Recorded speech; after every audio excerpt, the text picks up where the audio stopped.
ran to get back here to be here for you guys. So I am, Miranda, can you, you know what, I'm going to share my screen. Did you make any changes to the PowerPoint since I sent it to you?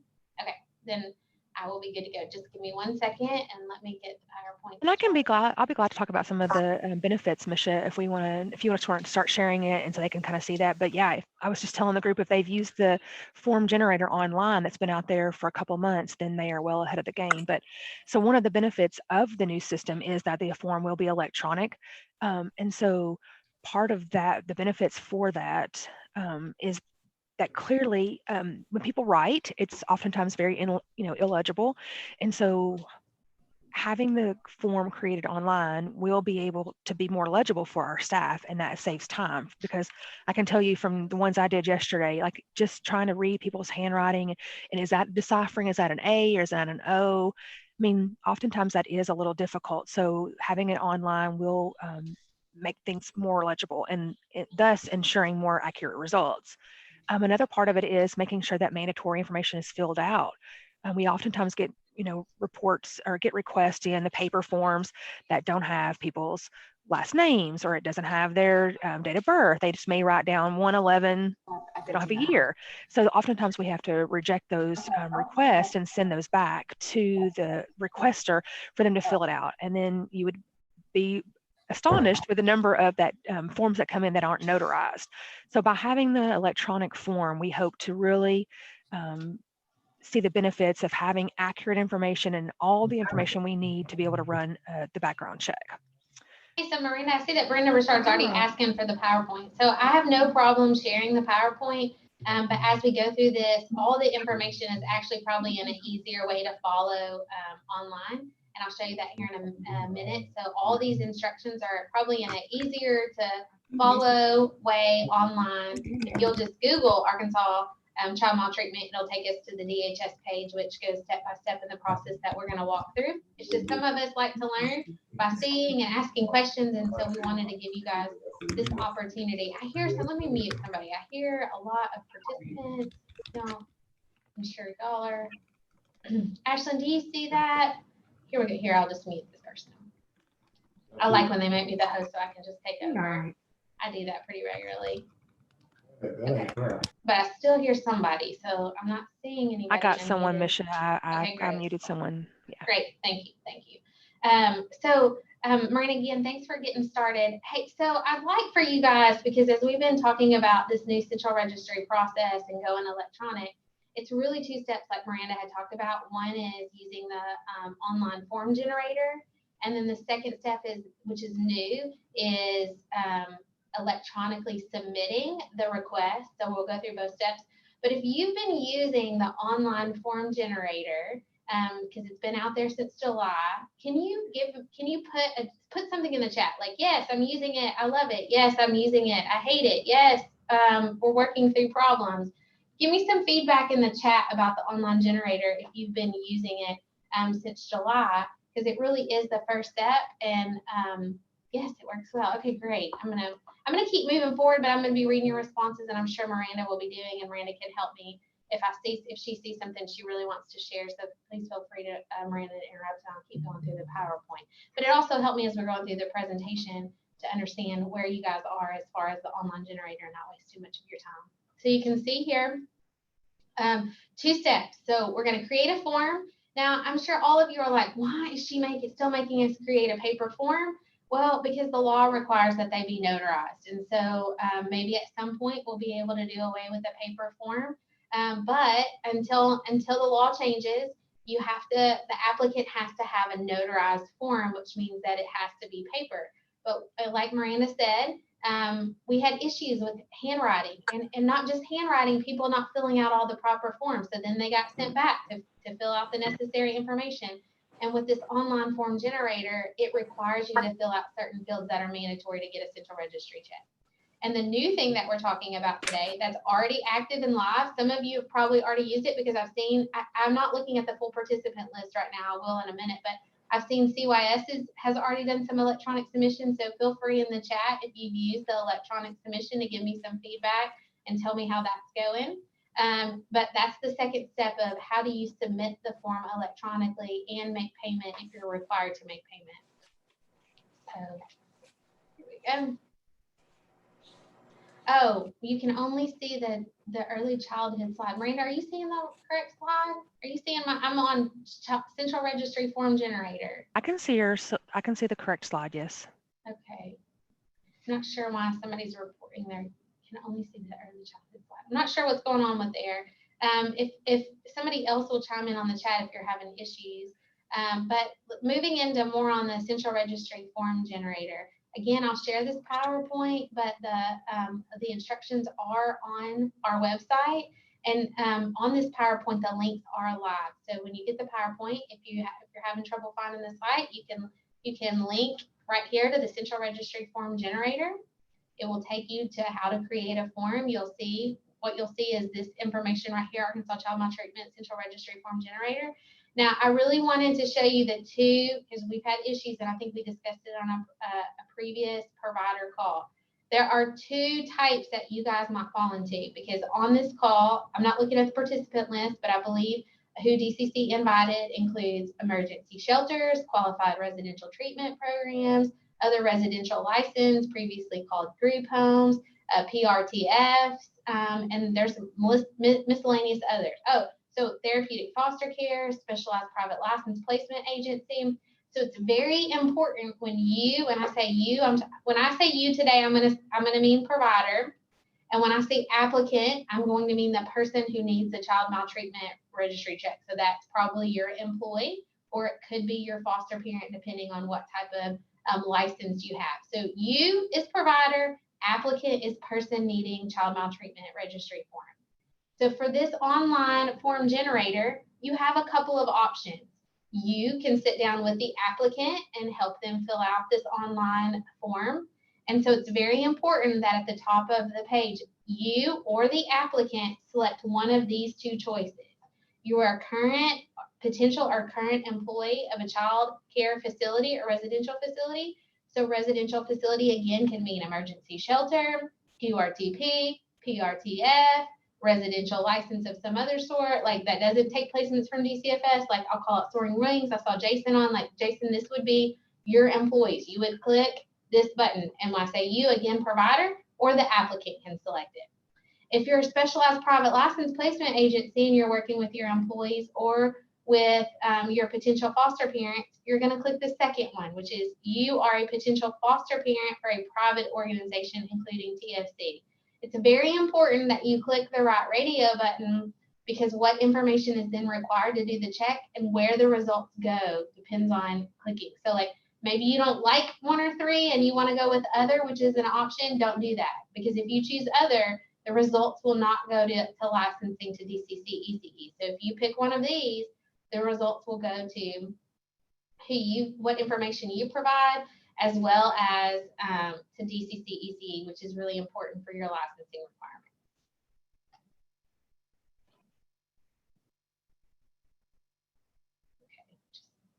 Okay, moving on. So once you, here we go. Oh, let me go to the page. Let me just go ahead and show you. So here is the page. Well, let me stop sharing and share back.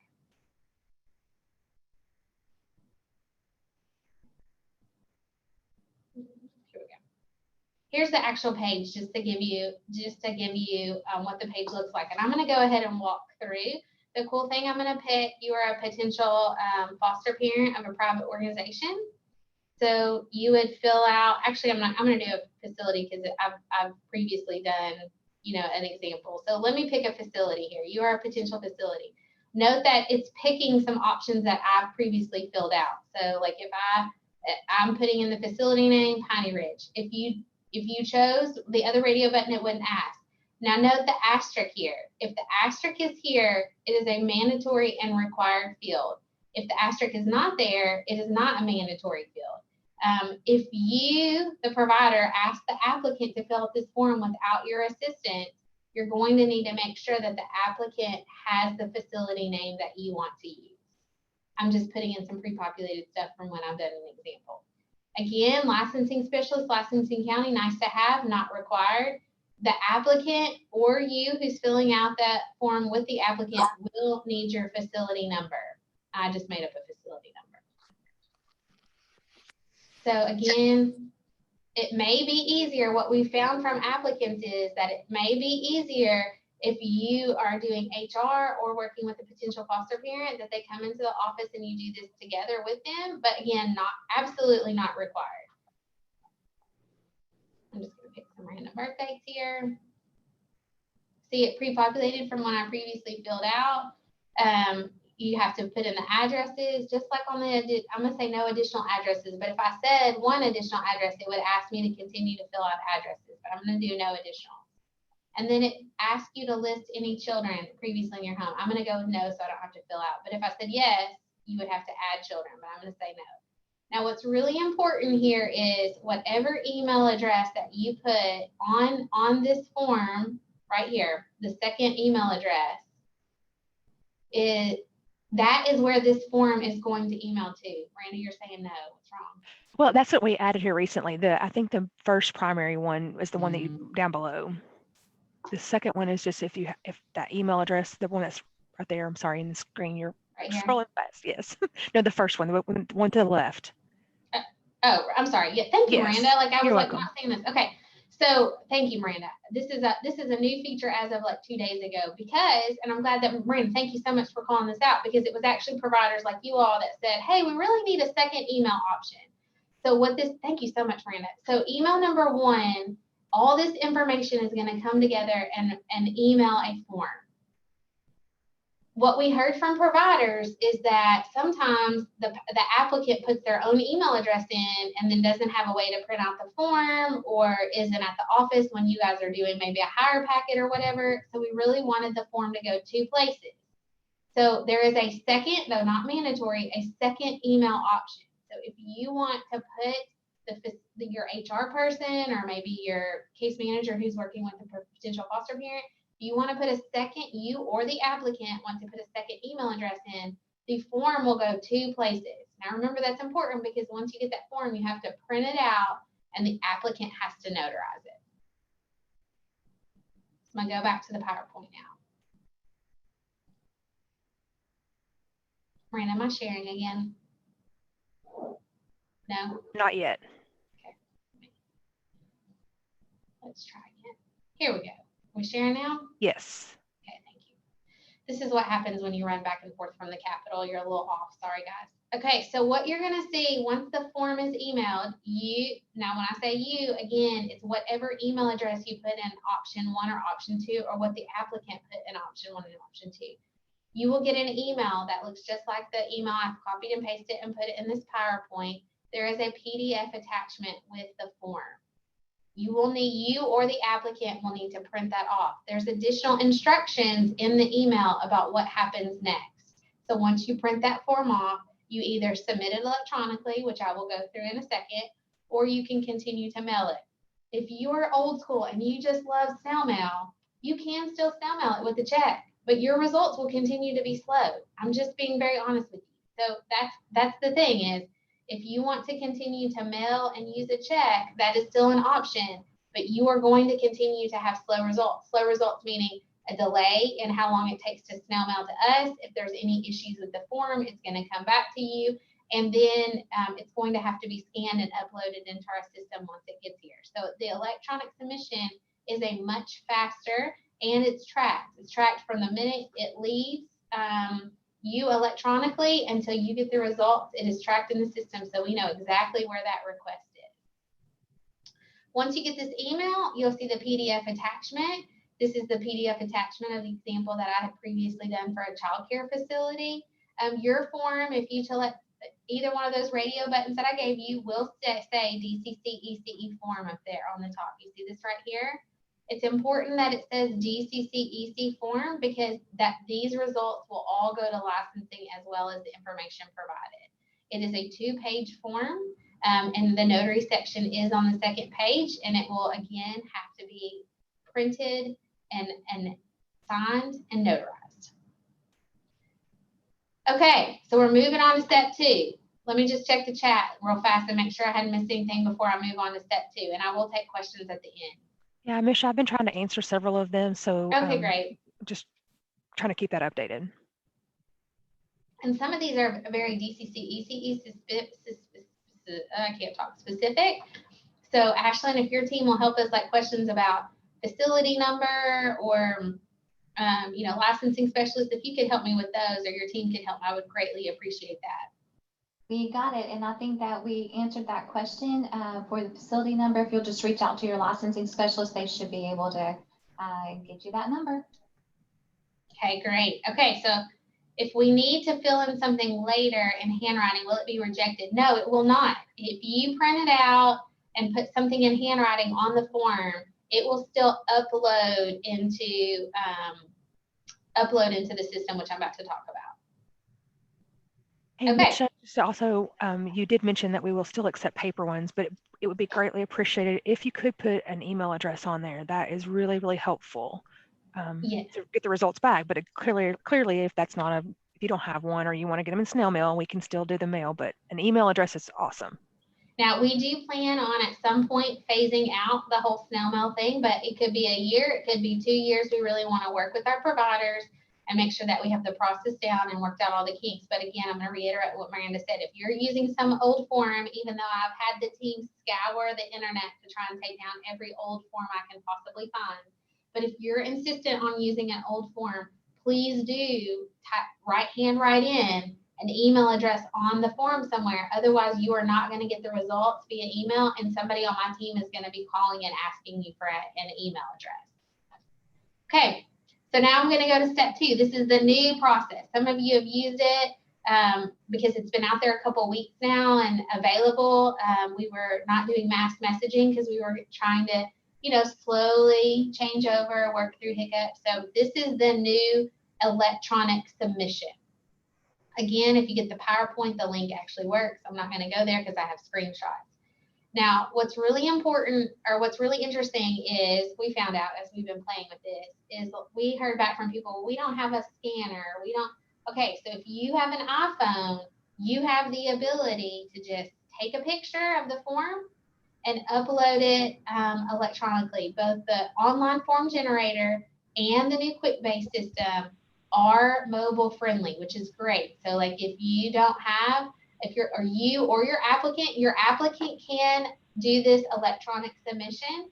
The issue might be payment. So if you typically pay for the central registry check, then you're going to want to do the electronic submission. If you usually make your applicant pay or you're not, or they don't have to pay because you're a nonprofit, then they could also do the electronic submission. But they can take a picture. You don't even need a fancy scanner app. Though I will say that I do like Genius Scan better because it puts it all in one document. So I do really like Genius Scan or some of the other apps on the phone to change a paper copy into a PDF or whatever you might call it. But you can just go to your phone and camera, take a picture, and upload it from your photo library into the online submission. So here's the website. Again, that link to online submission is in the email. It's on the Central Registry page. We will provide you with this PowerPoint, which also has the link in it. The link is live right there. You can Google Arkansas Child Maltreatment and it will take you right to the page. So there are easy ways to find the electronic submission, but this is what the page will look like. Once you go to electronically submit. So you've got your paper form, it's printed out, it's in front of you or the applicant, depending on who's submitting. And then again, you go to this page to do the electronic submission. Again, very important that you pick the right radio button. It is the same language as on the online form generator. So you'll either need to select the second one down or you'll need to select the fourth one down, which is you are a potential foster parent for a private organization. Includes, so that's your SPLAs and your TFCs. Now, all this information that's required on this page is tracked in our system so that we can find where the form is. We can see how many that you submitted for your organization. We have good tracking of everything that's coming into the Child Maltreatment Registry. And just so that you guys know, last year we processed 120,000 child maltreatment checks here at DCFS. And for the previous years, it was well over 100,000 child maltreatment checks. So just to give you an idea of the volume that the Central Registry Unit is covering. You continue to scroll down, fill out some additional information. You'll see choose file. This is where you would upload the form. You have to upload the form. So we have to have the paper form uploaded. If you are a nonprofit and you do not want to pay for a registry check because you qualify as a nonprofit, the system, once you check you're a nonprofit, the system will ask you to provide proof that you are a nonprofit, and you'll have to upload that form. If you are required to pay, so the system is super smart, and I don't want to go through all the ins and outs of that, but if you are required to pay, meaning you are not your applicant is not indigent, and you are not a nonprofit, you are required to pay, it will take you to the payment screen. This is very much like Amazon or PayPal or anywhere else. It's going to take you to another website, but it's going to walk you through payment steps for credit cards and e-checks. The downside of this system is at this point, and we're probably not going to be able to change it until we go to a whole new system, is you can only pay for one at a time. So you can't hold all your central registry checks and pay for a batch. You're going to have to go one by one by one. So for some of your larger facilities that hire a lot of people, it might make more sense to do a snail mail with a check. But again, I would ask you to rethink that, because if you can't hire somebody until they have their central registry check, wouldn't it be easier to process them as they're coming in and just do that electronic payment? Again, up to you. There is a $1 processing fee, so $10 for the check, $1 for the processing fee. I feel like that's not bad. Snail mail is 41 cents, so $1 to get electronic submission and speed up your results by days and have a tracking ID on where your request is. So once you submit electronically, you will get an email. It gives you this ID right here. This ID is very important. If you haven't got results from us and you want to call, if you have to resubmit, Miranda, do you want to talk about resubmissions? You know, that's not my thing. Yeah, if your form gets rejected for some reason, like for example, you don't upload all the pages and they reject it. We've had that here recently. Or if the credit card payment didn't go through for some reason and your form gets rejected, you can do a resubmission and it will ask you for this request ID. And that way the system doesn't think that there are two pending requests for that same person. They would be associated with one another. And I went back up to show you this option on the electronic submission. It'll specifically say, is this a resubmission? So I just want to make a note. Hopefully there's no reason for you to be resubmitting. Hopefully we are not going to have as many rejections now that we have mandatory fields and the ability to upload and pay. But if for some reason you do have to resubmit, you don't want to start all over. You don't want to start all over. You just want to use this ID and do a resubmission on it. That's the other cool thing. You don't have to start all over. And so that's the email that you receive once you have submitted to Central Registry. Okay, so this is the super cool fun stuff. Super cool fun stuff. The results are electronic. They're coming via email. They're going to go to Ashlyn and her team at DCC ECE, electronic.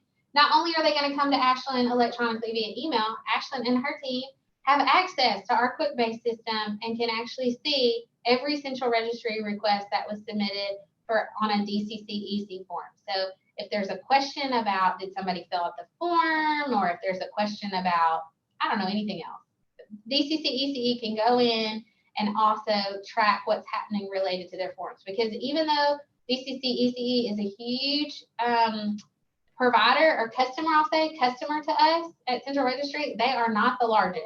Arkansas Department of Ed is probably our largest customer. So anyway, the results are not only going to go to DCC ECE, they're also going to go to the applicant and the email address provided on that original form. It will come looking like an email like this with an attachment with a letter. There you go. If there's a true finding, those results will come out of our CRIS system. So they will also go electronically if there's a true finding. So it's exciting stuff. You can print this letter out, you can put it in your file.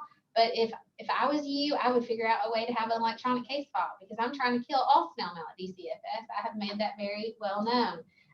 So maybe you can save it, download it, and upload it into your electronic case file or a licensing record that you keep for DCC ECE. And here's the end result. If you have questions, if you need help, here's contact information. You can always call me. Most of you guys know me. Y'all know how to get a hold of me. I did not put my contact information there, but I feel certain that y'all know how to get a hold of me. But if it's really Central Registry related, here's the contact information for Dennis Robbins and John Lowry. We haven't seen that screen yet. We're still on the letter.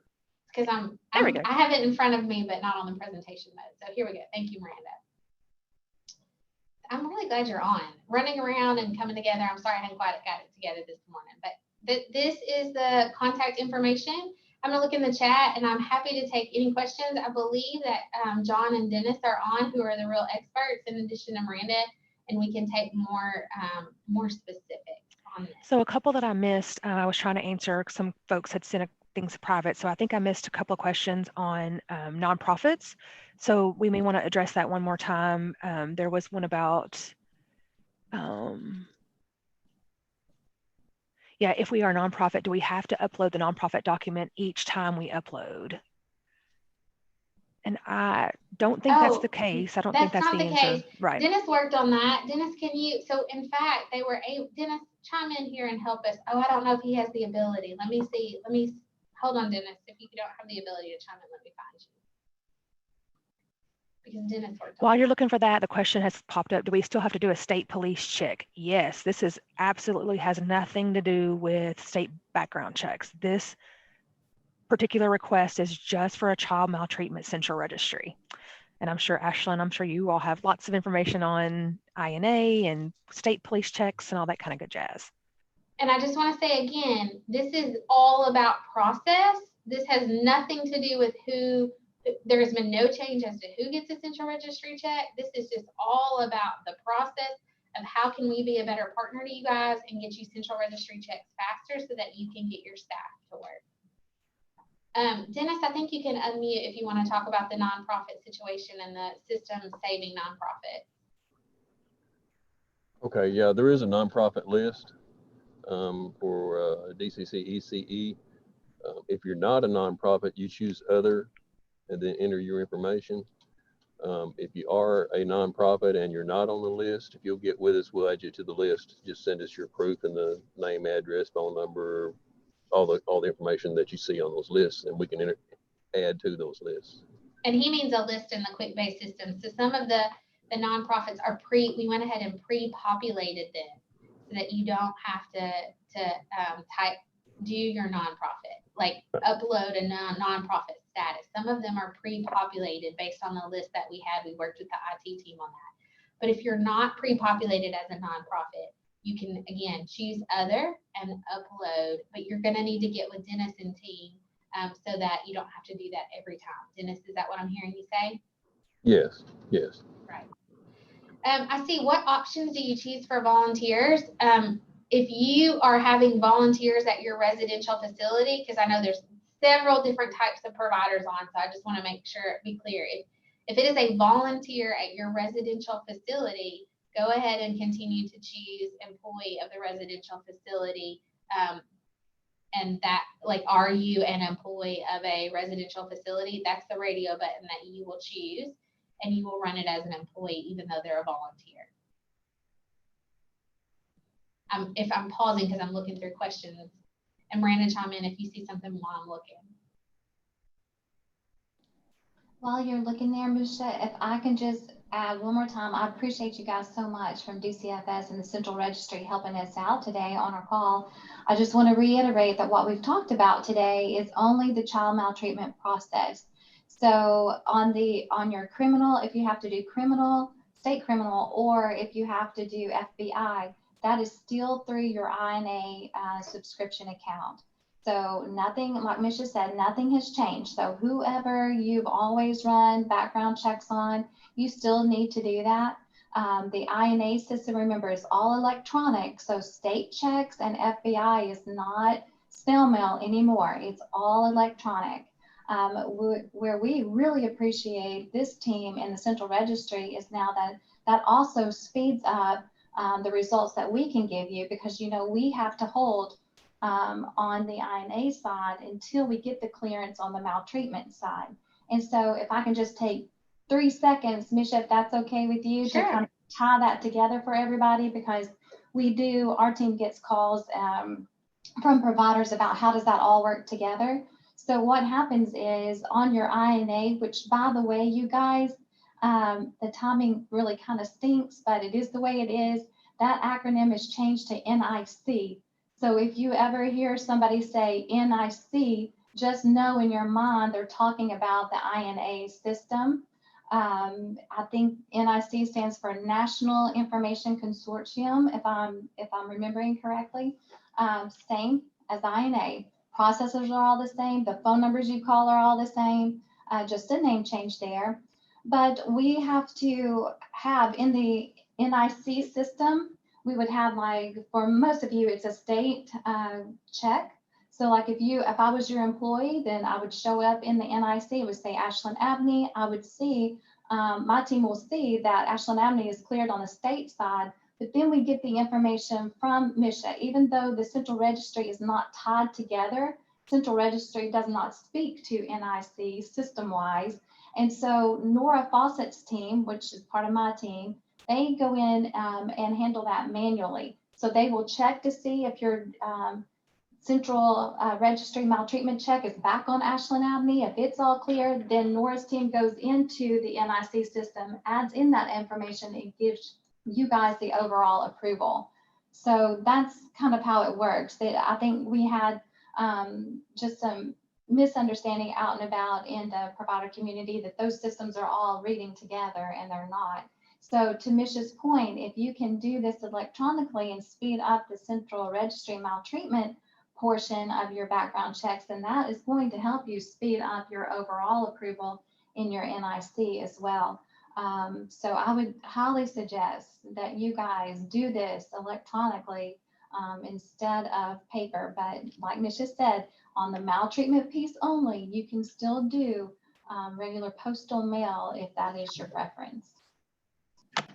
Okay, so thank you, Ashlyn. And I see a few questions, and I know Miranda's answered some of them already in the chat. But there's a question about what is the time frame to receive results.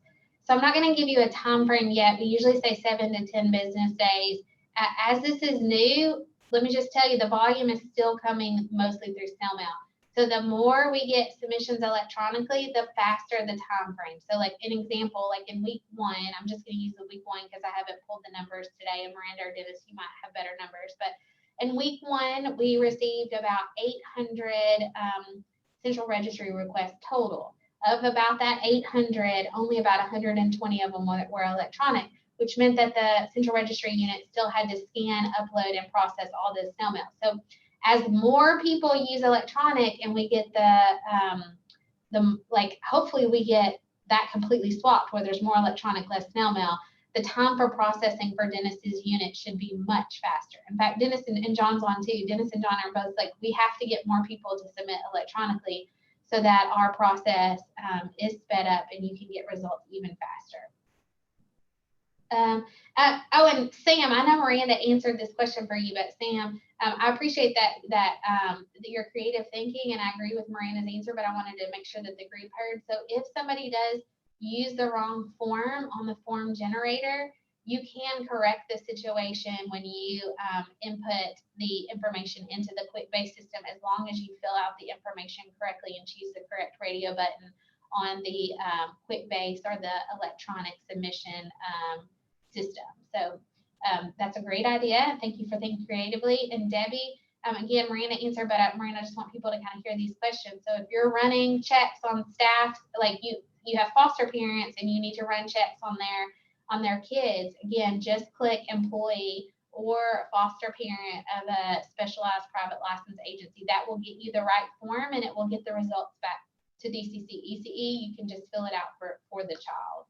So those are all good questions. Yeah, and along those lines, Misha, just letting the group know we are still making some changes to the form stack, to the electronic form. So there could be some changes, and I see a suggestion in here about the 6 years for the address. So we are still taking suggestions and making some changes. So it could look a little different the next time with some additional information or some additional fields. So just know that that process is still in the works. And I think Karen had a question about categorize our adoptive parents for domestic, for adoptions who are not foster care. I think that, again, you'd still just choose you are a potential foster. You can put the, adoptive parent for a private organization. So you would still use that same bullet point, even though we didn't. We've had a lot of suggestions for these bullet points. We're trying to make it as Yes. concise and as streamlined as possible. They just keep getting longer and longer and longer and more wordy. And so we can add, why do you want, so from in Miller, I want to go back to the 6 years because we had some discussions. I need to understand why the recommendation is to go back to 6 years instead of 5, because I actually was the one who said, I want every central registry request form that's ever there. I think Dennis came up with 11 different forms that were being used to request central registry. And there was a mix of 5 and 6, and we even went through licensing requirements. So to N. Miller, I'd like an explanation of why you want 6 years and what reg requires 6 years. And somebody else asked for Dennis and John's email address, so I put them back up on the screen for a second. Oh, and Miranda put it in the chat, so I'm gonna stop sharing. Thank you, Miranda. Oh, and there's an out-of-state request. This is not about out-of-state requests, but I do want out-of-state central registry requests because DCFS does not do those. That's the DCC, ECE, and you guys. Y'all can talk about that. That's not me. But I do want to say that when we created the system to try and help DCC, ECE track whether out-of-state check is needed, there is a radio button on the QuickBase or electronic submission website, and it says, have you lived out of state in 5 years? It's really important that you or the applicant click that if they've lived out of state in 5 years, because Ashlyn and her team can run a report of every central registry request that comes in that the applicant lived out of the state in 5 years, so that they can work more closely with you. And I don't want to get into that process. Ashlyn, I know you want to chime in, but I just wanted to give a plug on making sure that you're clicking if you or the applicant is clicking if they've lived out of state in 5 years, so that DCC, ECE, and you as the provider can work more closely to monitor and track and make sure those out-of-state checks happen.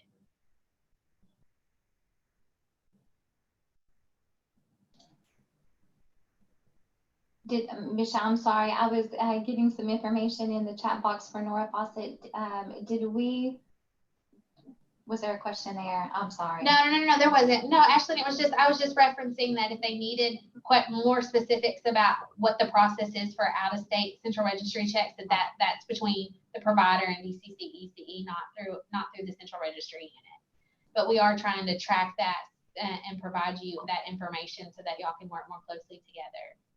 Exactly right. That's right. So that's why it's so important for you guys, if you are trying to hire somebody from out of state, that you do put those additional addresses on the form stack form, because that's the way my team will know whether or not we have somebody out of state. So that would be really good. And if you have any questions about that, you can reach out to Nora's team too. They have a whole process for out of state and should be able to walk you guys through that if that's a need that you have. And I saw a couple questions from Connected Foster Care about one, if you're a nonprofit and you're not pre-populated, which I can't imagine y'all are not. Hold on one second. I'll check that while I'm talking. So one, get with Dennis Robbins. His email address is in the chat and it's on the PowerPoint that I'll share. And then two, the other question was from Connected on results should be released to section.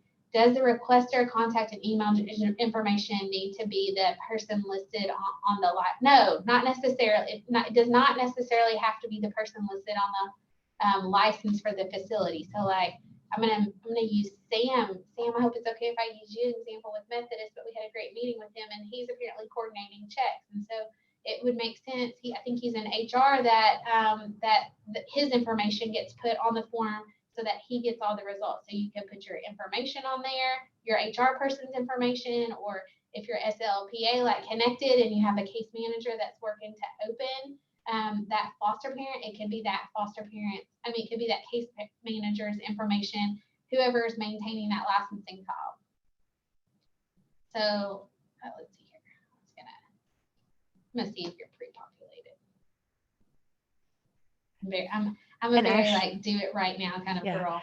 Ashlyn, I think the second part of that is does the facility number equal their license number? I think that's a question for you all. Ma'am, it does. Your facility number is the same as your license number. Those words are used interchangeably. So it's all the same number. Thank you. Yeah, you bet.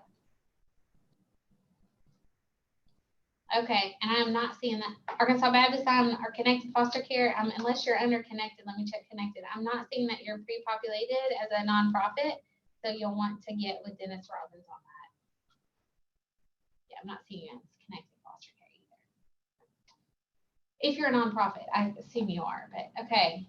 Do we need to know what states the applicant has lived in? So you should know what states the applicant has lived in, because when they fill out the online generator form, it says, where have you lived in the last 5 years? So just like the current central registry form, that's how we know, because they list every address that they've lived in the last 5 years, which is specifically why we went with 5 and not 6, because it made sense for several different statutory reasons to go with 5.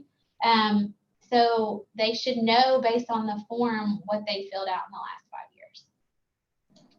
Hey, I saw a question up there that I missed. So the question is, if we're having issues with the timeliness of results in the NIC system, who's the best person to contact? So for you guys, primarily the team member that handles requests for you guys is Cynthia Smith. But I want to go ahead and give you the whole chain. So any of these people would be good. And Paige, if you don't mind, you and Nora putting your email addresses in the chat box. That way these guys can have contact names of who to reach out to. So Cindy is the one that handles your requests. Next in line for her would be Nora Fawcett, who's the program manager over our background check unit. Next to Nora would be Paige Cox, who oversees many things, but the background check unit is one of them. And then next page would be me. Any of us, you can always reach out and ask your questions to. Your very best people in terms of timeliness getting back to you on your questions would be Cindy and Nora.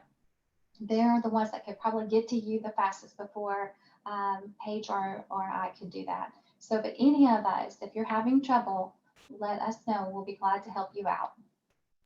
So I had a provider send me a private message, but I'm going to answer out loud because this is kind of exciting. They have still been submitting via snail mail, but they're getting their they're getting their results electronically, because probably somebody at Central Registry called and said, hey, will you give me an email address? And we already are, like, whether you submit snail mail or not, DCC ECE is going to get results electronically, because everything that goes to DCC ECE is going electronically now, whether you do snail mail or not. But say you snail mail and we call you and ask for an email address, because we really don't want to snail mail anything. And we want to get you your results faster, because we want that employee to start to work, because we don't want you to call and ask us to move our kids because you can't have an employee start. So what I'm saying here, though, they then ask, well, how do they make payments electronically? We'll go back to step 2, actually. If you want to make electronic payments, you have to do it on the front end and use our electronic submission. So again, that's what I just went over. You're going to have to, and again, if you're even using the old form and you hadn't converted to the new online form generator, which I'm encouraging you to do, but I'm also being real with you. If you're still using an old form, you can still submit through the online electronic submission website. But I'm really trying to encourage you, though not making it mandatory, that you use the online form generator so that we have the correct information that we need to properly process your maltreatment check. Okay, we are close to the Oklahoma border. If you hire somebody who lives in Oklahoma and has lived there over 5 years, which does not have a registry, do you still have to run a maltreatment in Arkansas? Absolutely. It doesn't matter if they live in Arkansas or don't live in Arkansas. The law requires the central registry recheck both in-state as well as the state where either they work or they live. So don't forget that, you guys, too. I'm not trying to start some drama here, but it is not only where they have lived in the past 5 years, but it is also if they have worked in a state in the last 5 years. Okay, I want to make sure I got an instant message, and I just want to make sure the whole group understands this. All of you all should be using an INA subscription account. You all should be initiating your state checks, and if you have to, your FBI checks through an INA subscription account. So we made that change back October 1st. And so I think everybody is doing that, but I just wanted to reiterate that for your state and for your FBI, if you have to do an FBI, all of those come through your INA subscription account. That's how you initiate and get the ball rolling for your state and your criminal checks. And then you do your central registry maltreatment via the system we've talked about today. And then Nora's team is the one that combines that all together for your overall results. And Ashlyn, somebody's saying they heard 6 years. Okay, there was a question about 6 years. It's 5 years. The form says 5 years. The law says 5 years. The person who wants me to change it to 6 years, I've asked for clarification on why they want 6 years so that we can consider that. But it's 5 years. Sorry to confuse everybody. Let me also say that both our new electronic submission and our online form generator are very agile. And so we can make changes. So if there is something out there that is driving you crazy about it, and you have real justification and it's affecting more than just you, but go ahead and speak up, because if you think it's bothering you, more than likely it's bothering 5 other providers. So I encourage you to reach out to us and let us know, because we can do changes to the online form generator. Like, I'm probably going to add adoptive parent and not just foster parent, because that's going to confuse people. But, so if there are suggestions to make this easier for you or the clients that you work with, I'm not promising that I'll make them, but go ahead and reach out to Miranda or I or Dennis, and so that we can at least consider them and to determine whether it makes the process better. Because in the end, we are doing this because we want to be more customer service friendly. So we want both the online form generator and the system to work for you guys and provide better, more timely results.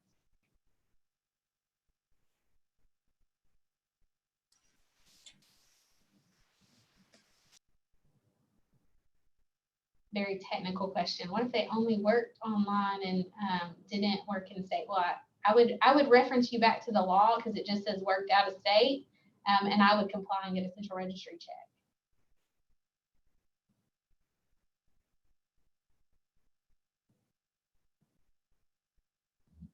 To clarify, if the regs 5 years, the only request is if the field could be mandatory, it would save time. Those are left blank most of the time. And Miller, I'm sorry, I'm not following that comment. You're gonna have to give me more. You might want to email me, because I think you have a lot of thoughts on that. So feel free to email Miranda or I with some additional thoughts, because I'm just not following. I'm sorry. Okay. I'm sorry. I'm just giving time to make sure that everybody asks questions. The problem we face is there's not really a requirement to list the 5 years. It only requests and is stated in very small print. Well, I don't know how to make people, there's no way for the system to make people comply with the last 5 years. I agree with you, Sam, that's a problem, but I can't know if you lived in 5 different places or 4 different places to make those mandatory fields, and they're not currently mandatory on the form. They're not currently mandatory on the PDF paper form that you have. So if you have suggestions on how to address that problem, I think that's really something. Honestly, we have the last 5 years on the form to be a support to licensing. It's not needed to run a central registry check, but it's a requirement for licensing. So to be a good partner to them, we continue to have it on the form. So, and it's an easy way for them to track and follow up. So I think that's maybe a conversation with Ashlyn and team.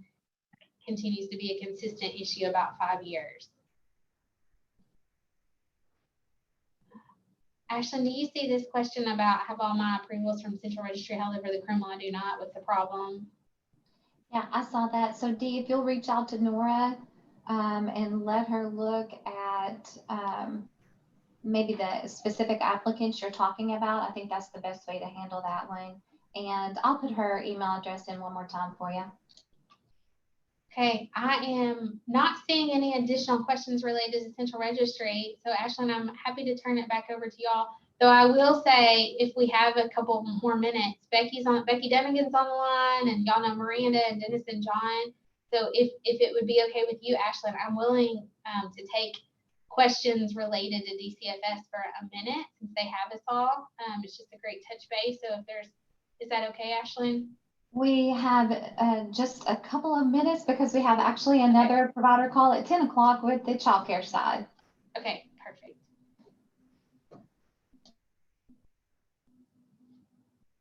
There's a question again. There's another question about out-of-state checks, and so that's a DCC EC question. So I'll leave that one for Ashlyn and team. Any out-of-state questions that you guys may have, again, just reach out to Nora's team. She'll be able to talk you through anything that you're concerned about or you're confused about. She'll be able to help you out there. Really and truly, I know I keep saying it, Nora, just forgive me, Nora, because listen, Nora's team has been fielding so many provider calls, you guys, and so they will get back with you. If you call and the phone's busy and it goes to voicemail, just know that they are on the phone with somebody else. And I think that that's to be expected right now as we're just changing through and learning the new systems. But really, if you have any questions about any of your background checks, Nora would be your person to call, and she can get you to the right person if she's busy herself. If you have any programmatic questions, so like who needs what, how long do I have to go back and look, Ebony Russ would be your best person to call on that one. So if it's about the background check itself, reach out to Nora. If it is about a programmatic issue, reach out to Ebony. So just the last couple questions I'll take and I'll be done. So if your facility is not listed in the electronic submission, you click other and you add your facility. If you are a nonprofit and don't want to have to upload your nonprofit proof every single time, you call Dennis.